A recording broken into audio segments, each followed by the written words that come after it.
출애굽기 1장 15절로 22절 본문 말씀 가지고요. 누구를 두려워하십니까? 라는 제목으로 함께 말씀의 은혜 나누도록 하겠습니다. 이란이 이라크에 주둔한 미군 공군 기지에 미사일을 발사한 지난 8일 우크라이나 국제항공 PS-752편은요. 테헤란 공항을 이륙하여 몇 분 안 되어 추락하고 맙니다. 탑승자 176명 전원이 사망하는 사건이었습니다. 추락한 여객기는요. 우크라이나의 수도 키예프를 경유해서 캐나다 토론토로 향하고 있었습니다. 많은 서방 세계는요. 이란의 격추를 의심했지만 이란 정부는 강력하게 부인했습니다. 하지만 여러 영상 증거와 여러 정황들의 압박으로 말미암아 이란은 어제 11일 국영 TV를 통해서 격추 사실을 시인하고 이란 하산 로하니 대통령도 트위터를 통해서 이란 정부는 이번에 발생한 재앙적인 실수를 깊게 후회한다라고 밝혔습니다. 이란 군 당국은요, 미사일 조종사가 지시를 따르지 않고 단독 판단으로 여객기를 크루즈 미사일로 착각하고 실수를 했다라고 말했습니다. 그러면서 그에게는 결정할 수 있는 시간이 단 10초였다. 고도의 경계태세에서 잘못된 선택을 한 것이다 라고 해명했습니다. 어떻게 이렇게 가슴 아픈 일이 벌어질 수 있었을까요? 아마도 이란 군 당국이 처했던 극도의 긴장감 속에 그 긴장감을 따라 드리워진 두려움 때문이 아니었을까라고 저는 생각을 합니다. 미군의 고도의 신기술 무기, 그 성능을 이미 눈으로 보았고 그것 때문에 마음이 녹을 대로 녹아내린 이란 군인이 갑자기 레이더에 무엇인가 잡히니까 너무나도 당황하여 이 급히 판단할 10초의 시간 가운데 잘못된 판단을 내렸을 가능성이 높다라고 생각을 합니다. 물론 그들이 밝힌 것처럼요, 일개 병사가 단독적으로 판단을 하고 이 미사일로 격추시켰다라고 생각하지는 않습니다. 장군이든 일개 병사든 그들의 마음에 도살인 두려움은요, 순간적으로 잘못된 결정을 하게 하는 바로 죽음의 두려움이었습니다. 사도 바울은 고린도 후서에서 다음과 같이 말했습니다. 화면 보시면서 같이 한번 읽어보겠습니다. 하나님의 뜻대로 하는 근심은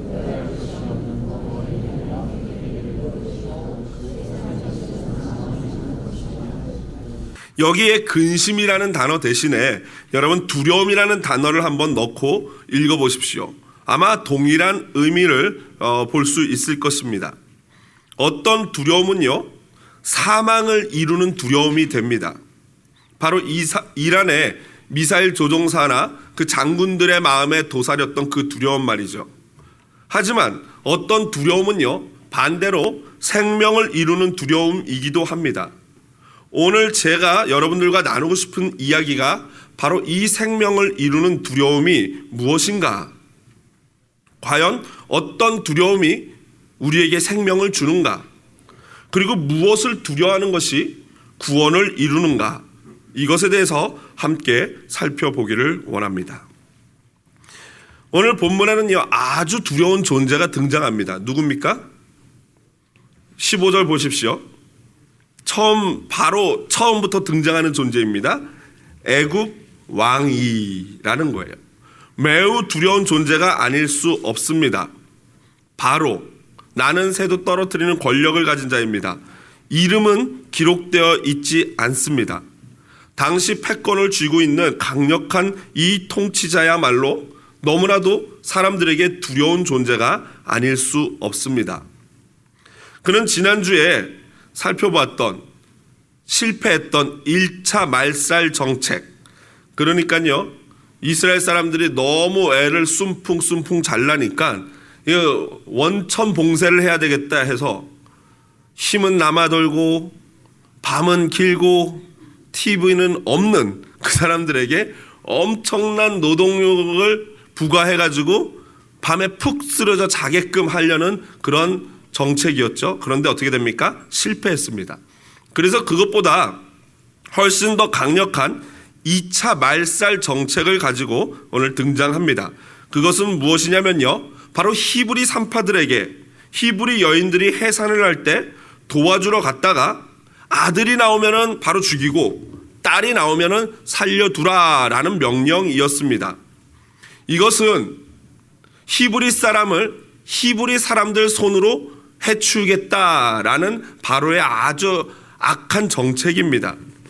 그녀들은 이제 매우 곤란한 상황에 놓였습니다. 이러한 곤란한 지경에 놓인 두 여인의 이름이 무엇입니까? 바로 시브라와 부아라는 이름입니다. 이 좀 성경에 나오는 이스라엘 이름 가운데 조금 그런 좀 힘든 이름들이 있어요. 시브라와 부아. 근데 이름의 뜻은 굉장히 좋습니다. 아름다움. 시브라 같은 경우에는 아름다움이라는 뜻이고요. 부아라는 이름은요, 영화롭다, 처녀 또는 소리치는 자라는 의미를 가지고 있습니다. 그리고 그녀들의 직업은 산파, 히브리어로 얄라드였습니다. 이 산파에 대해서 더글라스 스튜어트라는 학자는요, 이렇게 말하고 있습니다. 산파는 고대 사회에서 여자가 종사하는 전문직 중 하나였으며 상당한 지위를 누렸다라고 말하고 있습니다. 아마도 의술이 발달하지 않았던 그 시대에 아이를 받는 산파가 굉장히 중요한 사람 중에 한 명이었음이 분명하다라는 것입니다. 문제는요, 여기 나오는 히브리 산파라는 단어가 어떤 의미인가에 대한 해석이 두 가지가 있습니다. 하나는요, 히브리 사람들을 돌보는 이집트인 산파다라고 보는 사람이고요. 또 다른 하나는요, 히브리인들의 애를 받는 히브리인 산파다라는 거예요. 무슨 말인지 아시겠죠? 첫 번째는 그 산파는 이집트인이었다라는 의미고요. 두 번째는 아니다, 그 산파 역시 히브리 사람이었다라는 거예요. 그런데 나름대로 각자의 어떤 이 근거를 가지고 이야기를 합니다. 유명한 유대인 역사가인 요세푸스나 70인역 성경에서는 이 산파들을 애굽 사람으로 보고 있습니다. 그러나 제이콥이나 해밀턴 같은 학자들은요, 일단은 먼저 마소라 사본이라는 이 구약 성경의 사본들이 이름이 있는데 그 중에 마소라라는 사본이 있는데 그 사본이 히브리 사람이라고 기록하고 있고, 그리고 더욱더 중요한 것은 그녀들의 이름입니다. 여러분, 이름을 보면은 그 이름이 그 사람이 어느 나라 사람인 것을 우리가 대충 알 수 있지 않습니까? 이 시브라라든가 부아라는 이름은요, 전형적인 셈족 계열의 히브리 사람들의 이름이었던 것입니다. 그러므로 이 사람들은 당연히 히브리인 산파다라고 제이콥과 해밀턴이라는 학자가 주장을 하는 것입니다. 여러분 생각은 어떻습니까? 아마도 저는 이 후자가 좀 더 타당성이 있지 않을까 생각이 됩니다. 그렇다면은 당시에 산파가 딱 2명밖에 없었을까요? 아니죠. 훨씬 많았죠. 왜냐하면 이스라엘 남자만 60만 명이고 나머지 여성과 노인과 아이가 180, 150 정도 된다면은, 그렇다면은 그 많은 아이들을 받아내려면은 산파 2명으로 되겠습니까? 훨씬 많겠죠. 그렇다면은 왜 그녀들의 이름만 기록되어 있는 것일까? 아마도 이 두 여인이 그 산파들 가운데 가장 우두머리격이었던 여인이라는 것이 분명합니다. 대표적인 여인이었다는 것이죠. 그리고 그 여인을 불러다가 바로가 지금 말도 안 되는 무서운 명령을 내리고 있는 것입니다. 산파들은 이제 절체절명의 선택의 순간에 놓였습니다. 바로의 명을 어기면 어떻게 됩니까? 죽습니다. 여러분 뭐 예측이 안 됩니까? 바로가 죽이라 그랬는데 그 아이를 안 죽이면 누가 죽습니까? 본인들이 죽어요. 여러분, 이런 상황이라면은 저와 여러분 같으면 어떠한 결정을 하겠습니까? 어떻게 하시겠습니까? 쉽지 않지요?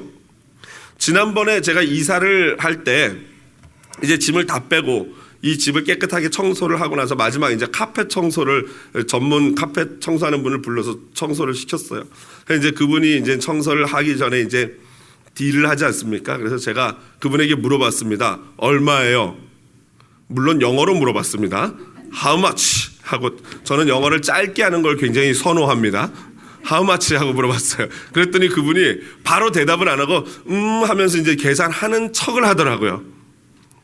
실제로 계산하는 거기도 하지만 이제 얼마를 불러야 될까 이 머리를 굴리는 모습이 저에게 너무나도 보이는 거예요. 그래서 제가 어떻게 했냐면요. 그분 앞에서 두두두두두두 했어요. 무슨 의미입니까? 그랬더니 그분도 여러분들처럼 막 웃더라고요. 의미를 아는 거죠. 좀 싸게 불러라, 싸게 불러라 이거 아닙니까? 그랬더니 그분이 막 계산하더니 얼마라고 부르더라고요. 바로 이겁니다. 여러분, 저희는 삶 가운데 산파와 같이 우리의 목숨을 걸고 결정해야 되는 일들은 거의 없을 거예요. 그러나 크고 작은 여러 가지 매일매일 우리가 결정의 순간이 옵니다. 과연 얼마를 부를까? 비즈니스 하는 사람이라면요, 분명히 정찰제라면 문제가 안 되겠지만, 이 어떤 분이 처음 왔어요. 이제 얼마예요? 물어봐요. 그럼 내가 얼마라고 말하느냐에 따라서 많은 이득이 남을 수도 있고 어떤 이 적은 이득이 남을 수도 있지 않습니까? 물론 기업의 경영의 원리는 최대한 많은 유익을 남기는 것이 기업의 어떤 목적입니다. 그러나 거기서 우리는 결정할 수 있죠. 말도 안 되고 터무니도 안 되게 우리가 부를 수 있는가? 아니면은 서로 윈윈하면서 적절한 선에서 내가 그것을 부를 수 있는가? 바로 이러한 작은 문제부터 오늘 본문에 나오는 산파, 곧 내 생명까지 걸려있는 그러한 선택의 순간이 우리에게 늘 온다라는 것입니다. 여러분 어떻게 결정하시겠습니까? 십부라와 부하는 이렇게 결정합니다. 17절 같이 한번 읽어보도록 하겠습니다. 그러나 산파들이 17절입니다. 다시 큰 목소리를 같이 읽습니다. 그러나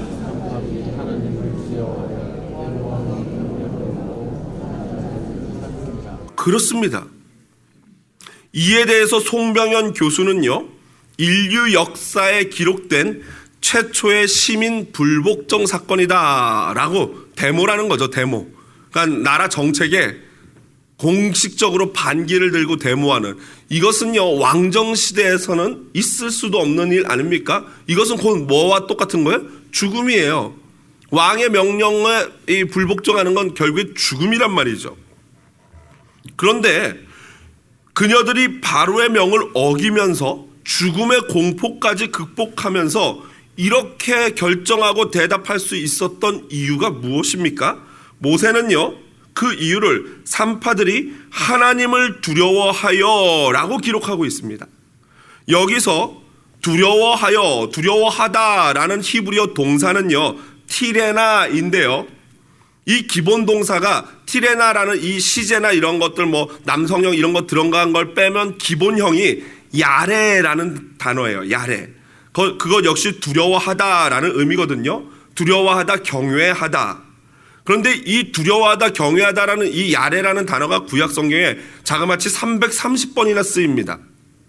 그런데 지난 제가 12월 29일 마지막 설교 때 바로 여호와의 친밀한 자는 여호와를 경외하는 자다 할 때 그 경외하다는 단어를 여러분들에게 말씀드리지 않았습니까?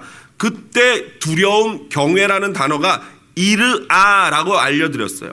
다르지 않습니까? 왜 그러냐면요, 이르아는요 경외, 두려움이라는 명사형이고요, 오늘 여기에 나온 야레라는 것은 동사형이에요. 두려워하다.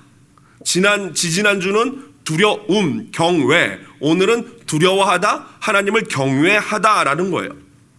바로 이 야레, 곧 하나님을 두려워하다, 경외하다라는 의미는 지지난주에 제가 충분히 여러분에게 설명드렸다고 생각을 합니다. 바로 이 두려움은요, 어떤 공포나 뭐 귀신이나 강도를 만난 공포가 아니라 사랑과 존경을 담은 경외감, 두려움이라고 말씀을 드렸어요. 종교개혁자 마틴 루터는 이 경외감, 이 두려움에 대해서 바로 아버지를 두려워하는 자식의 경외감이다라고 표현을 했어요. 화면 한번 보실까요? 보면은 마틴 루터는 두 가지를 비교하면서, 하나는 굽신거리는 두려움, 마치 사형 집행을 앞둔 죄수가 집행관에 대한 갖는 두려움이라고 말을 했고요. 그리고 성경이 말하는 야레, 두려워하다라는 이 경외감, 두려움은요, 바로 존경심과 사랑으로 자식이 부모를 기쁘게 해주려는 그 마음이 두려움이다라고 잘 비교를 해놓고 있습니다. 바로 이러한 하나님에 대한 경외감, 이러한 두려움이 바로 생명을 살리는 두려움입니다. 자신도 살리고 이런 두려움은요, 자신을 살릴 뿐만 아니라 다른 사람까지더라도 살립니다. 오늘 산파들이 여호와를 두려움으로 말미암아 자신들도 살았을 뿐만 아니라 누구를 살립니까? 남자 아기들을 다 살리는 일이 벌어진 것입니다. 바로 마땅히 산파가 두려워해야 할 하나님을 두려워했기 때문에 이루어진 일이죠. 그런데 그녀들이 하나님을 두려워하지 않고 오히려 바로를 두려워했다면 그 두려움은요, 바로 사망과 죽음의 두려움이 되었을 것입니다. 지금 나는 무엇을 두려워하고 있습니까? 또 누구를 두려워하고 있습니까? 내가 내 안에 있는 이 존재하는 지금 내 안에 있는 그 두려움은 과연 생명을 주는 두려움입니까? 아니면은 죽음을 가져오는 사망의 두려움입니까? 오늘 깊이 한번 묵상하고 생각하는 시간이 되기를 원합니다. 산파 두 여인의 인류 최초 시민 불복종 사건 행위로 말미암아 남자 아기들이 살았습니다. 바로가 그 사실을 알게 되었습니다. 그리고 그녀들을 불렀습니다. 오늘 본문에 보니까 18절에 애굽 왕이 산파를 불러 그들에게 이르되 라고 나옵니다. 여기서 부르다 라는 이 단어는요, 히브리어로 카라인데 이 카라의 기본 개념은 외치다, 부르짖다, 소리치다 라는 뜻이에요. 한마디로 산파들을 야! 하고 부른 거예요. 야! 하면서 불러가지고 니들 지금 뭐 하는 거야? 지금 뭐 하고 있습니까? 엄청 바로가 분노해가지고 화를 내고 있는 장면인 것입니다. 화가 많이 났어요. 그런데 이에 대한 그녀들의 말도 안 되는 답변을 한번 여러분 보십시오. 뭐라고 답변합니까? 어찌하여 이같이 남자 아기들을 살렸느냐 했더니 19절에 보니까 산파가 바로에게 대답하되 히브리 여인은 애굽 여인과 같지 아니하고 건장하여 산파가 그들에게 이르기 전에 해산하였더이다. 여러분, 이게 말도 안 되는 답변 아닙니까? 한마디로 말하면 히브리 여인들이 튼튼해서 내가 가기 전에 애를 쏨풍하고 일찍 나서 숨겨가지고 못 주겠다는 거잖아요. 그럼 어떻게 하면 됩니까? 좀 일찍 가면 되잖아요. 여인들이 생각보다 애를 일찍 낳으면 그보다 1시간 일찍 가면은 받을 수 있잖아요. 한마디로 그녀들의 이 지금 이 직업 이 태도는 어떤 태도입니까? 태업이에요. 태업. 일종의 근무 태만이에요. 할 일을 제대로 안 하는 거예요. 일반적인 회사로 치면은 이 막 잘리고 이 질책 받아야 될 일이겠지만 여기서 우리는 한 가지 질문을 할 수 있습니다. 그리스도인으로서 질문을 해야 되는데 과연 그녀들의 이러한 거짓말, 이 행동이 정당한가예요. 옳은 것인가? 여러분 어떻게 생각하십니까? 한번 손들어 마음속으로 한번 손을 들어볼까요? 그녀들의 이 거짓말은 옳다, 아니다. 한번 생각해 보십시오. 여러분, 이 비슷한 상황이요, 성경 여호수아에서도 등장을 합니다. 한번 같이 읽어보겠습니다. 큰 목소리로 화면 보시면서요. 그 여인이 그 두 사람을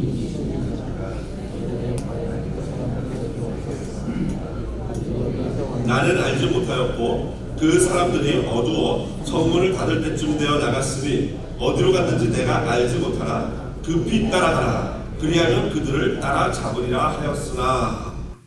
여러분, 지금 이 장면은요, 여리고 성내에 두 정탐꾼을 보냈어요.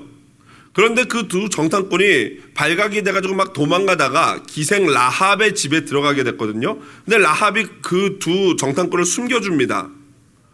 그런데 이제 군인들이 찾아오니까 기생 라합이 이렇게 거짓말을 했던 거예요.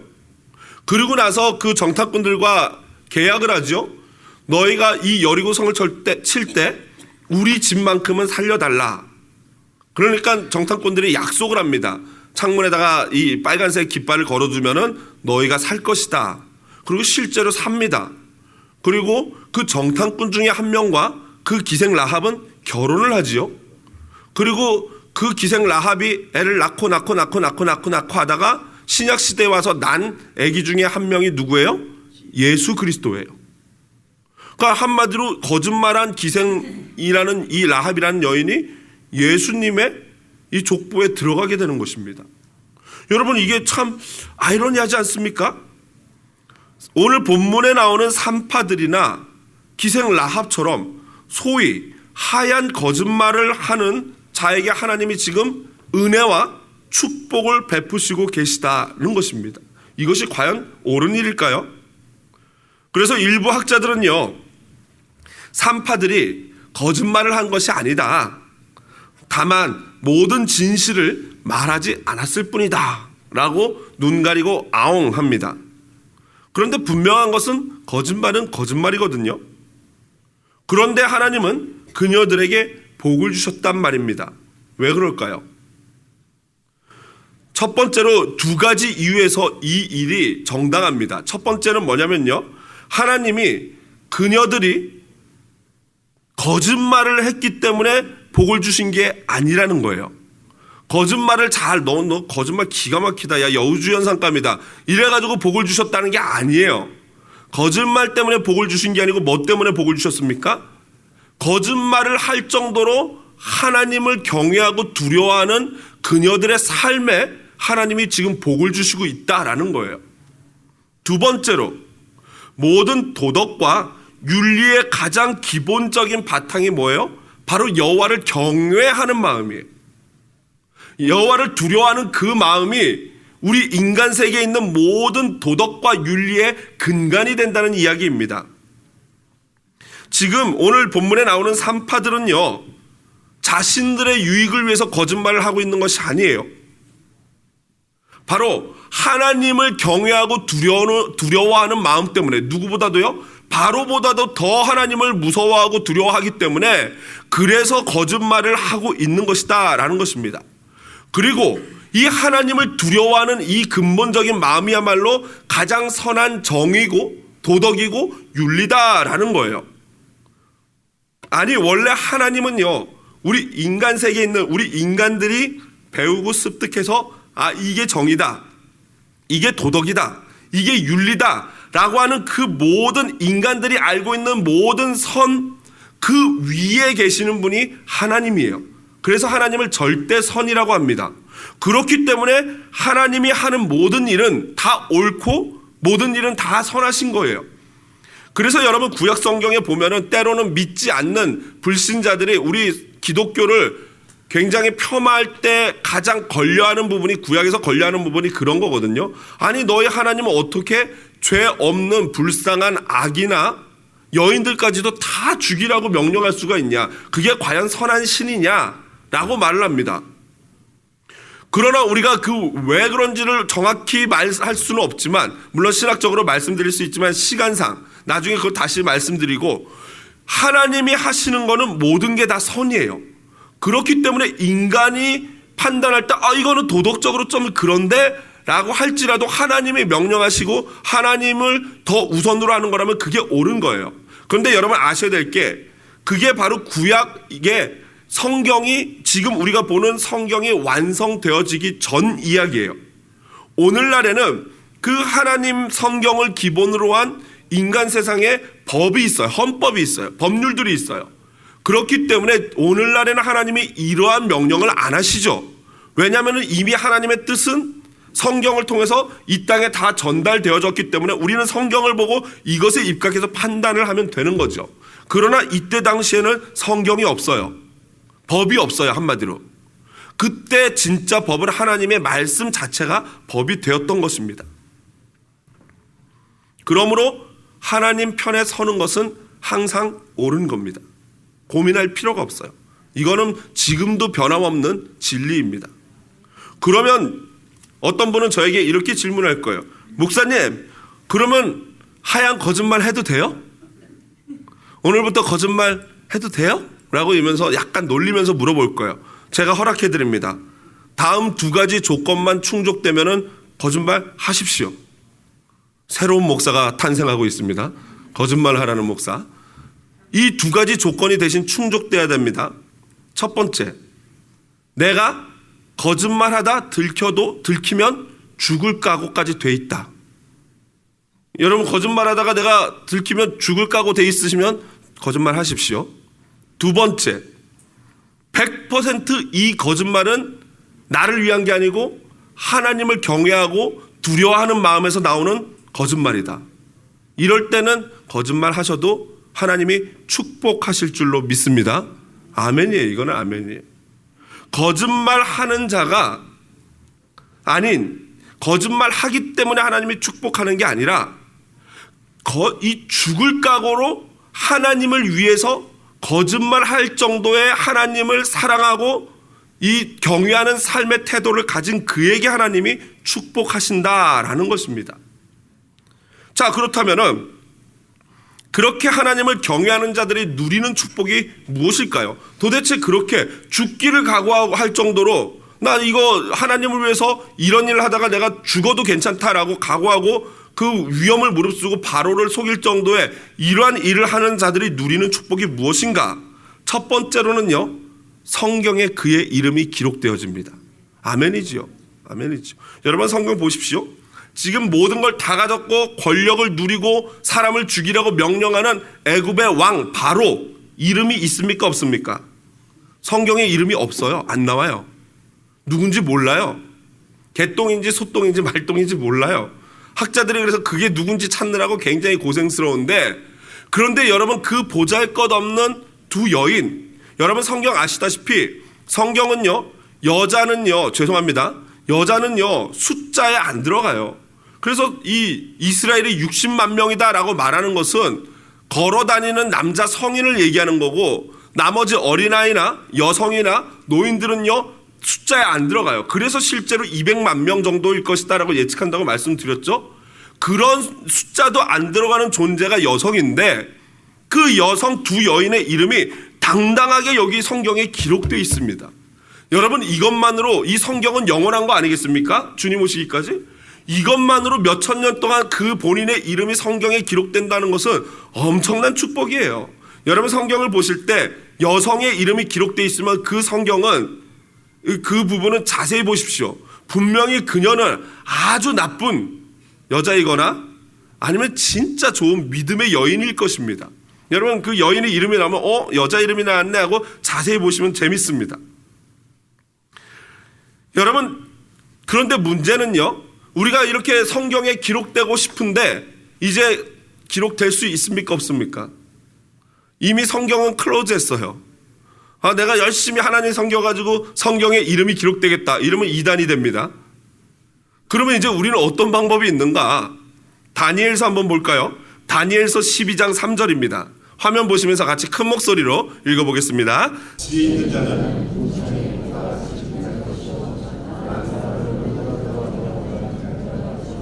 그렇습니다.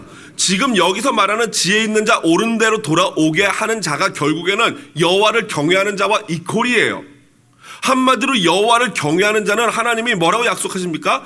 별과 같이 영원토록 빛나게 하실 줄로 믿습니다. 어떻게 해요? 생명책에 기록하시는 거예요. 저 천국에서 그 사람을 받아주시는 거예요.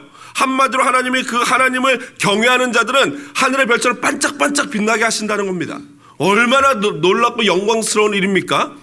옆에 분을 보시면서 이렇게 말씀하시죠. 나의 스타. 빨리 고백해 주세요. 나의 스타. 당신은 스타이십니다. 저한테는 아무도 안 해주시는군요. 네, 제가 혼자 알아서 하겠습니다. 나는 스타입니다. 자, 두 번째로 그러면 하나님이 주시는 축복은 무엇인가? 20절입니다. 하나님이 그 산파들에게 은혜를 베푸시니 그 백성은 번성하고 매우 강해지니라. 여기서 하나님이 그 산파들에게 은혜를 베푸시니 이것을 원어 그대로 번역하면요, 하나님이 잘해 주셨다라는 뜻이에요. 하나님은요, 하나님을 경외하는 자들에게 아주 잘해 주실 줄로 믿습니다. 여러분 이 조그만한 이 여성들이 하나님을 경외하니까 어떤 일이 벌어지냐면요, 하나님이 잘해 주시는데 그녀 2명으로 말미암아 그 백성이 번성하고 매우 강해졌다. 여러분 우리들의 행동은요 생각보다 영향력이 있어요.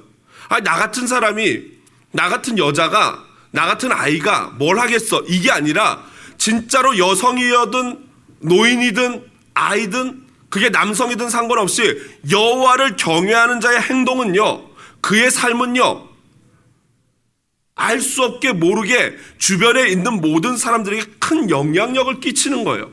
그래서 그 영향력이 어떻게 되냐면요, 그 민족이 번성하게 되는 역사가 있게 될 줄로 믿습니다. 그 축복이 저와 여러분에게 있기를 주님의 이름으로 축복을 드립니다. 마지막으로 세 번째입니다. 21절 같이 크게 읽어보겠습니다. 그 산파들은 하나님을 흥황하게 하신지라. 여러분, 제가 우리 예전에 신학생 때 우리 교수님께 들은 이야기인데요. 우리나라가 이 6.25 전쟁 후에 완전히 거의 뭐 그냥 거지 나라 아니었습니까? 그래서 애들이 보니까 콧물이 막 누런 코가 여기 이만큼 내려서 입술에 닿다가 올라가고, 코가 넘어오네요. 죄송합니다. 그랬다는 거예요. 그래서 그 어머니들이 우리나라가 왜 이렇게 잘 살게 됐는가, 그 애들을 보면서 코를 잡고 엄마들이 그랬다는 거죠. 흥해라, 흥해라, 흥해 이랬다는 거예요. 그래서 죄송합니다. 졸릴 것 같아서. 그래서 우리나라가 오늘 여기 나눈 것처럼 흥왕했다, 흥했다라는 겁니다. 오늘 본문이 그거예요. 뭡니까? 그 산파들은 하나님을 경외하였으므로 하나님이 그들의 집안을 흥왕하게 한지라. 우리나라가 흥한 것은 흥해라, 흥해서 이게 된 게 아니라 여호와를 경외해서 흥하게 된 줄로 믿습니다. 이게 중요한 거예요. 여러분, 그런데 여기서 나오는 이 그들의 집안을 흥왕하게 되었다, 이게 원문 그대로를 번역을 하면요, 그가 그들을 위하여 집을 세우셨다. 그러니까 하나님이 그녀들을 위해서 집을 세우셨다라는 의미예요. 그런데 집을 세우다라는 표현은요, 가정을 이루어 줬다라는 의미거든요. 그러니까 이게 무슨 이야기인가? 당시에 산파들은요, 독신이었습니다. 암만 해도 일을 하러 다니고 여성들을 상대하기 때문에 혼자 사는 여성들이 바로 산파였다는 거예요. 그런데 하나님이 그 두 산파에게 은혜를 베푸셔가지고 가정을 주신 것입니다.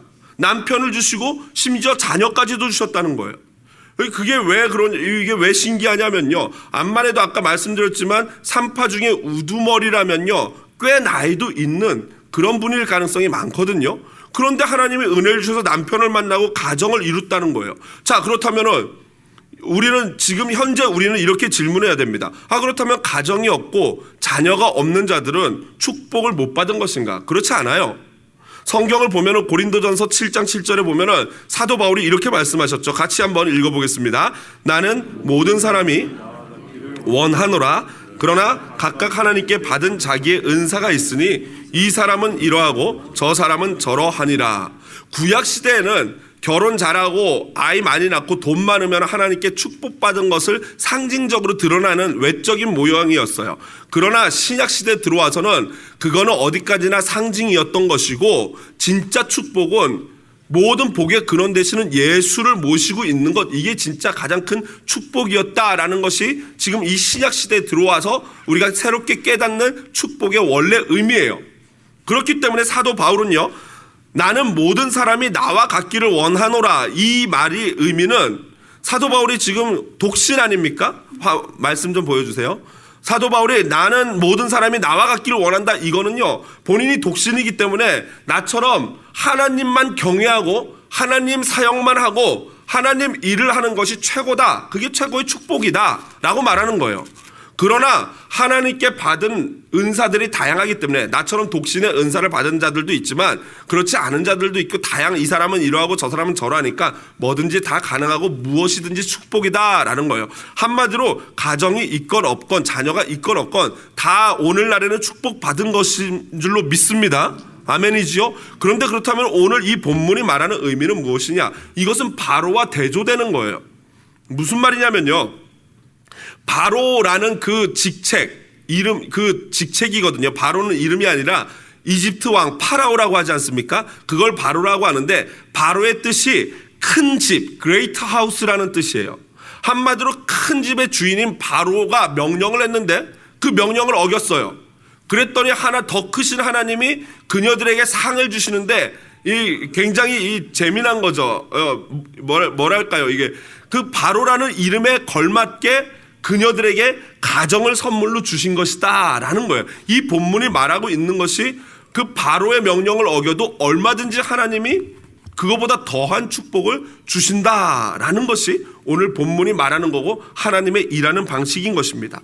말씀을 정리합니다. 여러분, 우리 삶 가운데 폭풍처럼 몰려드는 두려움과 고난이 있습니다.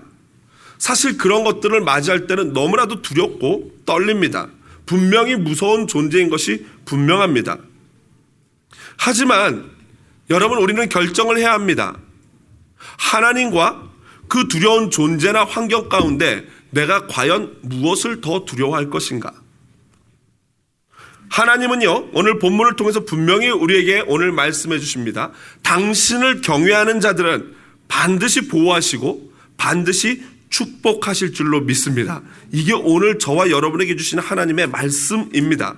마땅히 두려워해야 할 하나님을 두려워함으로 말미암아 하늘의 별처럼 영원토록 빛나는 우리 한사랑교회 성도님들 되시기를 주님의 이름으로 축복드립니다.